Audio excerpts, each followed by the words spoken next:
Friends, ಎಲ್ಲರಿಗೂ ನಮಸ್ಕಾರ. Cook with SRಗೆ ಸ್ವಾಗತ. ನಾನಿವತ್ತು ಬೆಳಗಿನ ಬ್ರೇಕ್ಫಾಸ್ಟಿಗೆ ಅಥವಾ ಮಕ್ಕಳ ಲಂಚ್ ಬಾಕ್ಸಿಗೆ ಅಥವಾ ಮಧ್ಯಾಹ್ನದ ಲಂಚಿಗೆ ತುಂಬ ಸಿಂಪಲ್ ಆ್ಯಂಡ್ ಈಸಿಯಾಗಿ ಮಾಡ್ಕೊಳ್ಳುವಂಥ ವೆಜ್ ಪುಲಾವ್ ಹೇಗೆ ಮಾಡೋದು ಅಂತ ತೋರಿಸ್ಕೊಡ್ತಾ ಇದ್ದೀನಿ. ಈಗ ರೆಸಿಪಿ ಹೇಗೆ ಮಾಡೋದು ಅಂತ ನೋಡೋ ಬನ್ನಿ. ಫಸ್ಟಿಗೆ ನಾವು ಇದಕ್ಕೊಂದು ಮಸಾಲೆಯನ್ನು ರೆಡಿ ಮಾಡ್ಕೊಳ್ಳುವ. ನಾನಿಲ್ಲಿ 1 ಚಮಚ ತುಪ್ಪ, 1 ಚಮಚ ಜೀರಿಗೆ, 4 ಹಸಿಮೆಣಸು, 1 ಇಂಚು ಶುಂಠಿ, 8ರಿಂದ 10 ಎಸಳು ಬೆಳ್ಳುಳ್ಳಿ, ಸ್ವಲ್ಪ ಕೊತ್ತಂಬರಿ ಸೊಪ್ಪು, ಸ್ವಲ್ಪ ಕರಿಬೇವನ್ನು ಸೇರಿಸಿ ಹಸಿ ವಾಸನೆ ಹೋಗೋ ತನಕ ಚೆನ್ನಾಗಿ ಫ್ರೈ ಮಾಡ್ಕೊಳ್ತಾ ಇದ್ದೀನಿ. ನಂತರ ಇದಕ್ಕೆ ನಾವು 4 ಟೇಬಲ್ ಸ್ಪೂನ್ ಆಗುವಷ್ಟು ತೆಂಗಿನ ತುರಿಯನ್ನು ಸೇರಿಸಿ ಇದನ್ನು ಸಹ ಸ್ವಲ್ಪ ಫ್ರೈ ಮಾಡಿಕೊಳ್ಳುವ. ನಂತರ ಇದನ್ನೊಂದು ಮಿಕ್ಸಿ ಜಾರಿಗೆ ಹಾಕ್ಕೊಂಡು ನುಣ್ಣಗೆ ರುಬ್ಬಿಟ್ಕೊಳ್ಬೇಕು. ಈಗ ಒಂದು ಕುಕ್ಕರ್ ಪಾತ್ರೆಯಲ್ಲಿ 2 ದೊಡ್ಡ ಚಮಚ ತುಪ್ಪ ಬಿಸಿಯಾದ ನಂತರ ಪಲಾವ್ ಮಸಾಲೆಗಳನ್ನು ಹಾಕ್ಕೊಂಡು 2 ಹೆಚ್ಚಿದ ಈರುಳ್ಳಿ, ಇದನ್ನು ಚೆನ್ನಾಗಿ ಹಸಿ ವಾಸನೆ ಹೋಗೋ ತನಕ ಫ್ರೈ ಮಾಡಿಕೊಳ್ಬೇಕು.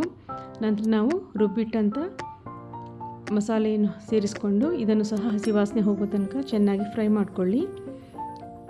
ಈಗ ನಾವು ಹೆಚ್ಚಿದ ತರಕಾರಿಯನ್ನು ಸೇರಿಸ್ಕೊಂಡು ಇದನ್ನು ಕೂಡ 1 ನಿಮಿಷ ಫ್ರೈ ಮಾಡಿಕೊಳ್ಬೇಕು. ನಂತರ ನಾನಿಲ್ಲಿ ತೊಳೆದಿಟ್ಟಂಥ ಅಕ್ಕಿಯನ್ನು ಸೇರಿಸ್ಕೊಳ್ತಾ ಇದ್ದೀನಿ. ನಾನಿಲ್ಲಿ ಸೋನಾ ಮಸೂರಿ ಅಕ್ಕಿ 1 ಲೋಟ ತಗೊಂಡಿದ್ದೀನಿ. ನೀವು ಬಾಸ್ಮತಿ ಅಕ್ಕಿ ತಗೊಳ್ತೀರಾದರೆ ಅದನ್ನು ಮೊದಲೇ ತೊಳೆದು ಒಂದು 20 ನಿಮಿಷ ನೆನೆಸಿಡಿ. ಬಾಸ್ಮತಿ ರೈಸಿಗೆ 2 ಲೋಟ ನೀರು ತಗೊಳ್ಬೇಕಾಗ್ತದೆ. ಹಾಗೆ ಇಲ್ಲಿ ಸ್ವಲ್ಪ ಅರಿಶಿನ, ರುಚಿಗೆ ತಕ್ಕಷ್ಟು ಉಪ್ಪನ್ನು ಸೇರಿಸಿ 3 ಲೋಟ ನೀರನ್ನು ಸೇರಿಸ್ಕೊಂಡಿದ್ದೀನಿ. ಇದನ್ನು ಒಂದು ಸಲ ಚೆನ್ನಾಗಿ ಮಿಕ್ಸ್ ಮಾಡಿ ನಂತರ ಮುಚ್ಚಳ ಮುಚ್ಚಿ 2 ಅಥವಾ 3 ವಿಷಲ್ ಕೂಗಿಸ್ಕೊಳ್ಳಿ. ಇದು ಬೇಯೋದ್ರೊಳಗೆ ನಾವು ಇದಕ್ಕೆ ಸ್ವಲ್ಪ ಪನ್ನೀರನ್ನು ಫ್ರೈ ಮಾಡಿಕೊಳ್ಳುವ. ನಾನಿಲ್ಲಿ 1 ಚಮಚ ತುಪ್ಪ ತಗೊಂಡು ಪನ್ನೀರನ್ನು ಸಣ್ಣ ಸಣ್ಣ ಪೀಸ್ಗಳಾಗಿ ಕಟ್ ಮಾಡಿ ಸೇರಿಸ್ಕೊಂಡು ಫ್ರೈ ಮಾಡಿ ಇಟ್ಕೊಂಡಿದ್ದೀನಿ. ಈಗ ಪಲಾವ್ ಬೆಂದಿದೆ ಅಂತ ಚೆಕ್ ಮಾಡ್ಕೊಳ್ವ. ಪಲಾವ್ ಚೆನ್ನಾಗಿ ಬೆಂದಿದೆ, ಉದುರುದುರಾಗಿದೆ.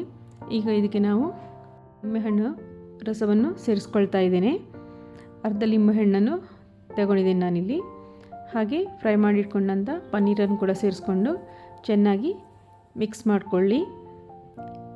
ಈಗ ಪಲಾವ್ ರೆಡಿಯಾಗಿದೆ. ಇದನ್ನು ಕುಕುಂಬರ್ ರಾಯ್ತ ಅಥವಾ ಆನಿಯನ್ ರಾಯ್ತದ ಜೊತೆ ಸರ್ವ್ ಮಾಡ್ಬೋದು. ಯಾರಿಗೆಲ್ಲ ಈ ರೆಸಿಪಿ ಇಷ್ಟ ಆಗಿದೆ ಲೈಕ್ ಮಾಡಿ, ಶೇರ್ ಮಾಡಿ, ಕಮೆಂಟ್ ಮಾಡಿ, ಹಾಗೆ ಸಬ್ಸ್ಕ್ರೈಬ್ ಮಾಡಿ, ಸಪೋರ್ಟ್ ಮಾಡಿ. Thanks for watching.